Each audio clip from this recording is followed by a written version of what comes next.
How's this for an unfair fight? In one corner, a mother of 5 with no criminal history. In the other, the mighty Australian Tax Office. Against all odds, Julie beat them, but it almost broke her. Tonight, she speaks for the first time as we catch up with the taxman behind the rogue investigation. We've lived under chronic stress and pressure. The torment has permeated through every part of our lives. Burned out and almost bankrupt. The price of defending yourself against the Australian Tax Office. They are misusing the court's processes to oppress people, and they won't stop.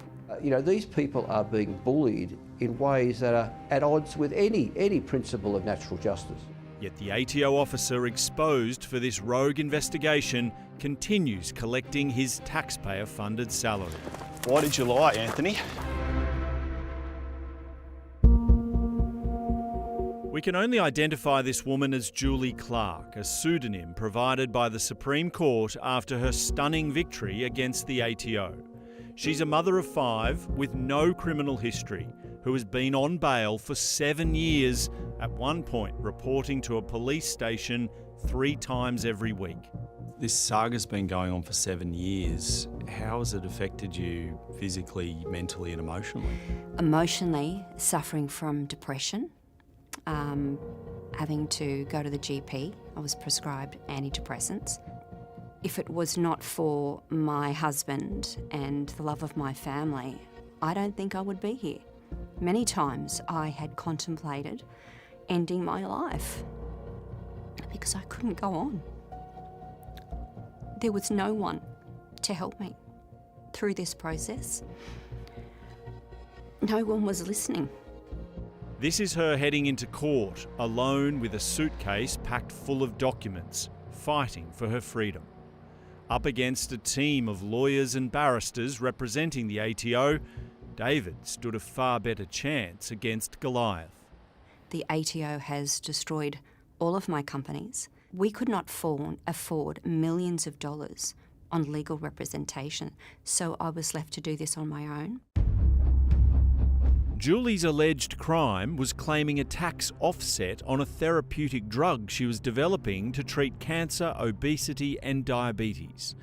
ATO investigator Anthony Rains, a former Queensland police officer and taxi driver, believed she had committed fraud, resulting in criminal charges being laid by both state and federal prosecutors. The successful businesswoman knew the evidence against her was misleading and in some cases fabricated, writing to tax office heavyweights pleading for help. I wrote to the ATO so many times, to Chris Jordan, to Jeremy Hersham, to Rob Heffron, a cry for help to investigate this matter and these prosecutions, and they just ignored me. But one man didn't ignore her, Supreme Court Justice Paul Smith, last month bringing a permanent stop to the ATO's prosecution, finding, "In this case, justice has been put at risk.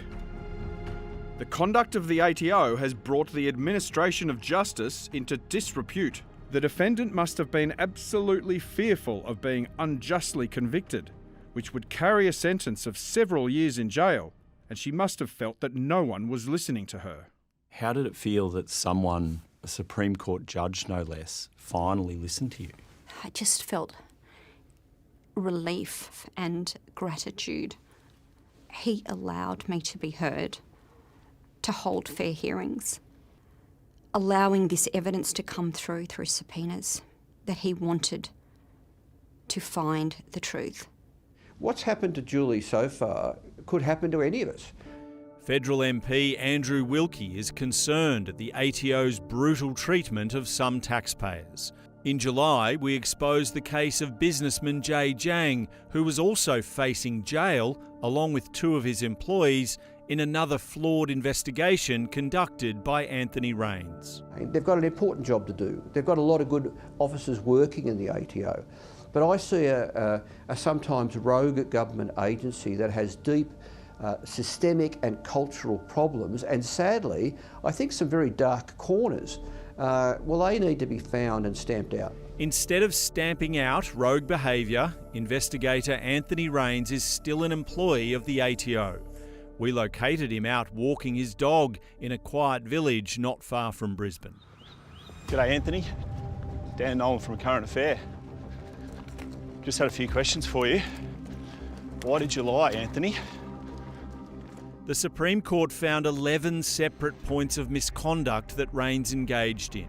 He deliberately altered evidence, prepared a false witness statement, provided misleading information in his own statement, and lied in a briefing note to the Queensland Bar.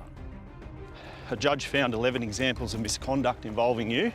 Was that incompetence, or did you deliberately try to rig the case? Rains was not the only ATO officer named in the judgment, with more senior staff also criticised. Justice Smith saying scant regard was given to the policies which applied to ATO officers, significantly affecting its accountability. Are you responsible for this misconduct, or are other senior ATO officials aware of it? Instead of answering any of our questions, Anthony Rains and his dog entered a nearby house belonging to someone he knew. His partner arriving by car and swearing at our camera. We're filming Anthony Rains. What? We're filming with some Anthony Rains. You don't need to swear at us, man. We're on public property here. Within a few hours of our attempted interview, Nine's legal team received this health and safety request by email from the tax office. The ATO has a duty of care to ensure the health and safety of its employees. We hold concerns associated with any reporting which might directly or indirectly identify the residence of either Mr. Rains or his family. For the record, this property does not belong to Anthony Rains. He merely used it to seek refuge from our cameras. Has the ATO ever inquired about your mental health and the impact this is all having on you? Never. No one has reached out to me. One of the most frightening things Justice Smith said about this case was that the court itself became the instrument of Julie Clark's oppression.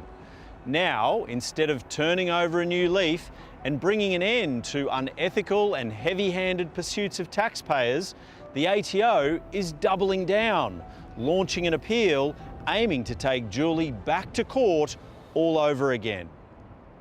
I'm incredibly just disappointed.